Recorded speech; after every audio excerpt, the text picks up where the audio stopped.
بالا میسن از چند وقت دون امی خانه انقدر رفت آمد بورس مبله همه کسی و بود زنگ بزنیم امی آسلمان دستگاه و تجهیزات امر بما الان می خوشگل عکسه قشنگ مبل آپاشی بگوده او میگه مواد خوشگلی مواد زنده داره ارزان مبل عدو غیه وجار بزنه ایم در امراله آب و قشنگ فکشن داره بیرون نگاه بکنید عید سبک جدید با حداقل آب و کف و بدون کثیفکاری و بعد 5 ساعت مبل قشنگ خشک بسته امی خانه فقط نه کل رشته شهسوار تهران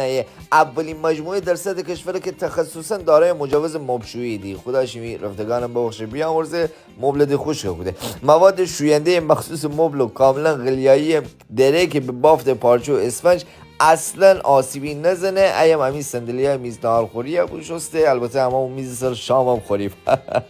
خواستیم بیده شوخی بگویم در مرحله آخر اتو خوش بکننده وزه قشنگ اتو مبل خوشگل و تمیز و خوشبو بگوده در آخر ما یه عکس خوشگلی عکس یادگاری بگیریم آیدی شما نه حتما بهش سر بزنید